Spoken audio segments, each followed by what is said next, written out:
मैं फिर से हाजिर हुई एक नई कहानी के साथ, और ये कहानी आपके लिए बहुत ही शौक हो सकती है, क्योंकि इस कहानी में अपने मालिक की पहचान एक कुत्ता करता है। तो ये कहानी है उत्तम कुमार की। उत्तम कुमार हरियाणा के एक छोटे से गांव में रहता अपने माँ बाप के साथ, और उसके माँ बाप उसे बहुत ही ज़्यादा लाड प्यार से रखते थे, क्योंकि वो अपने माँ बाप का इकलौता बेटा था। उत्तम कुमार अपने घर का इकलौता वारिस होने की वजह से सबका बहुत ही ज़्यादा लाडला था। इस वजह से वो उसका ध्यान ऐसे रखते थे जैसे कि वो उसने जैसे कभी बाहर की दुनिया ही नहीं दिखानी हो और कभी बाहर लेके ही नहीं जाना हो। तो इस वजह से वो हमेशा घर में ही रहता था। बहुत ही ज़्यादा जैसे कि डॉक्टर के पास जाना हो या कुछ ज़्यादा ही इमरजेंसी होती थी तो उसे घर के बाहर लेके जाया जाता था, लेकिन उसे घर के बाहर नहीं लेके जाते थे। लेकिन उसके दिमाग में तो अपने पिछले जन्म की जो कहानी थी वही घूम रही थी। वो अपने पिछले जन्म के माँ बाप को तलाश रहा था, वो उस जगह जाना चाहता था। तो एक दिन क्या होता है, उत्तम कुमार को ऐसा मौका मिल जाता है जो कि वो घर से बाहर निकल जाता है। उसके माँ बाप घर पे नहीं होते तो वो घर से बाहर निकल जाता है। तो वो उस जगह पहुँच जाता है जहाँ उसके पिछले जन्म के माँ बाप रहते थे। उनका घर खेतों में होता है, तो वो वहाँ पहुँच जाता है। तो घर से थोड़ी सी दूरी पर होता है। तो जो वहाँ पे उन्होंने कुत्ता पाल रखा होता है, तो वो कुत्ता दूर से ही उसे देख के और भौंकने लगता है और उसके पास दौड़ के जाता है। जो कुत्ता होता है उन्होंने जो पाल रखा था वो कुत्ता, तो वो भौंक के उसके पीछे पीछे भागने लगता है। तो वो सारे डर जाते हैं कि ये कुत्ता बहुत ही ज़्यादा खतरनाक है और कहीं बच्चे को कुछ नुकसान ना पहुँचा दे, उसे काट ना ले। तो वो भी सारे उस कुत्ते के पीछे भागने लगते हैं। तो जैसे ही वो जंगल में पहुँचते हैं तो वो वहाँ का नज़ारा देख के शौक हो जाते हैं।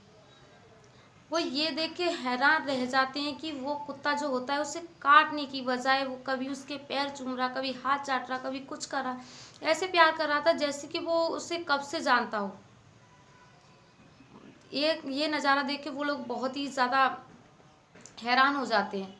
वैसे वो कुत्ता कई किसी बाहर के इंसान को देख लेता था तो वो तुरंत ही उसके पीछे दौड़ने लगता और भौंकने लगता, उसे काटने को भागता, लेकिन उसने ऐसा कुछ भी नहीं किया। वो उससे उसके पास जाके उसे ऐसे प्यार कर रहा था जैसे कि वो उस उनके घर का ही सदस्य हो। जब उनके जब उसके पास पहुंचते हैं तो वो उसे कहते हैं कि बेटा, इस कुत्ते ने तुम्हें कोई नुकसान तो नहीं पहुंचाया? तो उसने कहा नहीं, इस कुत्ते ने मुझे कोई भी नुकसान नहीं पहुंचाया।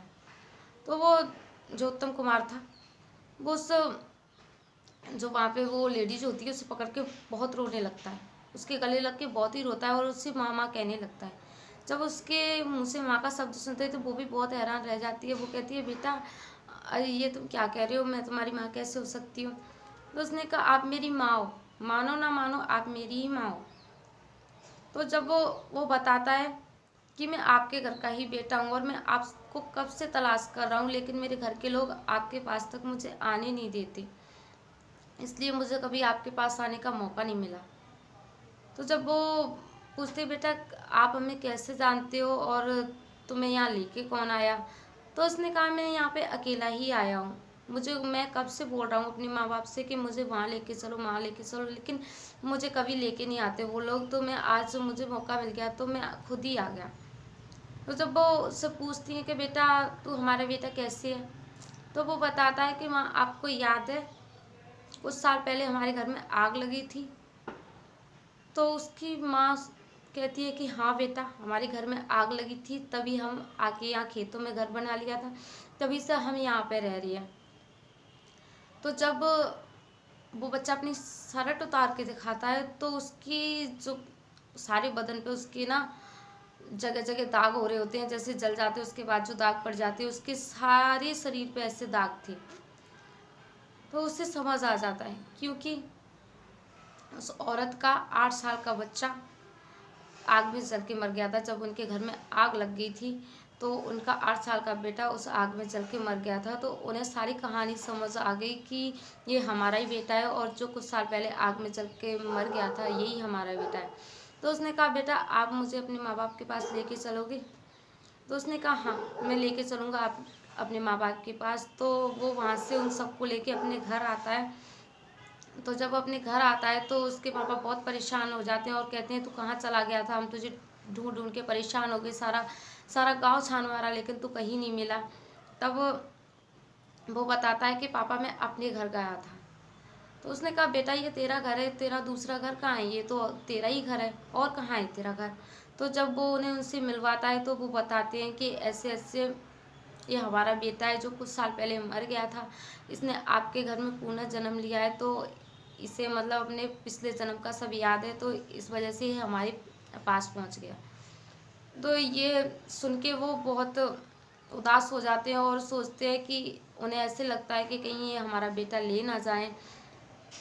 तो उसके जो माँ बाप होते हैं उनसे कहते हैं कि देखिए आप ये मत सोचिए कि हम आपके बेटे को ले जाएंगे, ऐसा कुछ नहीं है। हमारा मन करेगा हम अपने बेटे से मिलने आ जाया करेंगे, क्योंकि हमारे पास इतने पैसे नहीं हैं जो जिस तरीके की ज़िंदगी आप इसे दे रहे हैं उस तरह की ज़िंदगी हम इसे दे सके, क्योंकि हमारे पहले ही 7-8 बच्चे हैं, तो हम उन बच्चों की ही परवरिश नहीं कर पा रहे, तो हम इसे इतनी अच्छी ज़िंदगी कहाँ से दे सकते हैं। जब भी हमारा मन करेगा तो हम आपके पास आ जाया करेंगे इससे मिलने के लिए, आप इसे अपने पास ही रखिए। तो दोस्तों ये थी उत्तम कुमार की कहानी। अगर वीडियो अच्छी लगी हो तो प्लीज़ वीडियो को लाइक और चैनल को सब्सक्राइब ज़रूर कीजिए।